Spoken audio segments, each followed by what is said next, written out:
कहते हैं कि हर बात का जवाब बोल कर नहीं दिया जाता, कुछ जवाब बिना बोले हुए भी दिए जाते हैं जो अपना लंबा और गहरा प्रभाव छोड़ते हैं। नमस्कार, मैं हूं शिव पांडे और आप देख रहे हैं अखंड भारत बुलेटिन। आपको याद होगा कि कुछ दिन पहले वृंदावन के कुछ लोग प्रेमानंद महाराज का विरोध कर रहे थे। दरअसल वृंदावन के एनआरआई ग्रीन सोसाइटी के निवासियों ने संत प्रेमानंद महाराज जी की देर रात में निकलने वाली पदयात्रा के खिलाफ विरोध प्रदर्शन किया था।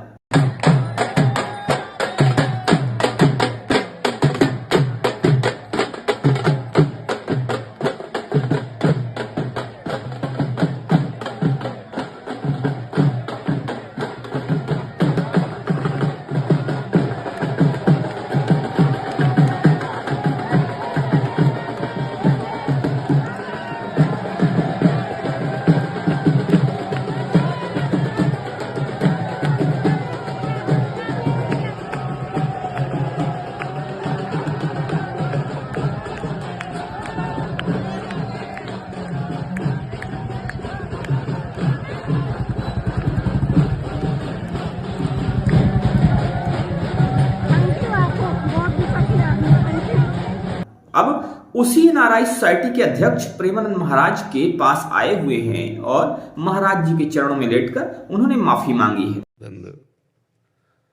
उनका कहना है कि उनकी सोसाइटी वाले लोगों को कुछ यूट्यूबर्स ने भड़का दिया था, जिसके कारण यह सब हुआ। एनआरआई ग्रीन सोसाइटी के अध्यक्ष प्रेमानंद महाराज जी के पास पहुंचे और पूरी सोसाइटी की ओर से उन्होंने माफी मांगते हुए उनसे पुनः पदयात्रा शुरू करने का निवेदन किया। उन्होंने कहा कि महाराज जी की यह पदयात्रा पिछले 10 वर्षों से अनवरत चली आ रही है और वे स्वयं भी उनके भक्त हैं जो समय समय पर उनके दर्शन करते रहे हैं। उन्होंने स्पष्ट किया कि हाल ही में हुई अप्रिय घटना में सोसाइटी की कोई दुर्भावना नहीं थी, बल्कि कुछ यूट्यूबर्स ने प्रसिद्धि पाने के चक्कर में चबूतरे पर पटाखे फोड़ दिए, जिससे स्थानीय लोगों को परेशानी हुई। इसके बावजूद पूरी सोसाइटी अपनी गलती को स्वीकार करते हुए महाराज जी के प्रति अपार श्रद्धा और सम्मान व्यक्त करती है तथा उनसे पुनः यात्रा आरंभ करने का अनुरोध करती है। प्रेमानंद महाराज जी ने भी ब्रजवासियों से हाथ जोड़कर निवेदन किया कि इस घटना को लेकर किसी को भी दुख ना हो। उन्होंने सभी को प्रेम और भक्ति में जुड़े रहने का संदेश दिया और कहा कि हमारी भक्ति से किसी को भी ठेस न पहुंचे, यही सबसे ज्यादा महत्वपूर्ण है।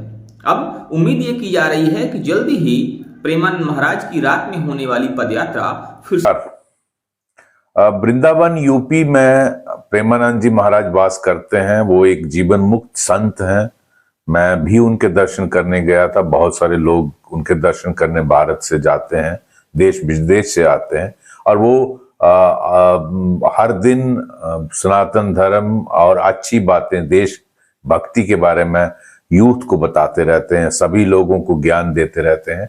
मैं समझता हूँ ऐसे संत के खिलाफ जिस तरह की एक मुहिम चलाई जा रही है उसको रोक लगनी चाहिए और उनका जो सुबह 2 बजे वो अपने दर्शन देने के लिए जहाँ लाखों लोग इकट्ठे होते थे उसको बंद किया गया है और ये इसमें इमीडिएटली रोक लगनी चाहिए। ये अगर किसी को शोर शराबे से ऑब्जेक्शन है तो वहां की एडमिनिस्ट्रेशन उनके दर्शन करने वालों से अपील कर सकती है कि चुपचाप उनके दर्शन करें बिना किसी शोर शराबे के, लेकिन उनकी बाहर निकलने की यात्रा बंद नहीं होनी चाहिए।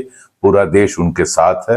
मैं समझता हूँ यूपी एडमिनिस्ट्रेशन खासकर योगी जी के अध्यक्षता में ये इंश्योर करे कि प्रेमानंद जी महाराज की जो दर्शन देने की प्रक्रिया है वो कंटिन्यू रहे। धन्यवाद, नमस्कार। फिलहाल प्रेमानंद महाराज की इस बात को लेकर आप लोगों को क्या मानना है और प्रेमानंद महाराज की यह यात्रा आपको कहां तक सही और कहां तक गलत लगती है, आप हमें जरूर बताइएगा। मिलते हैं फिर से, तब तक के लिए जय हिंद, जय भारत।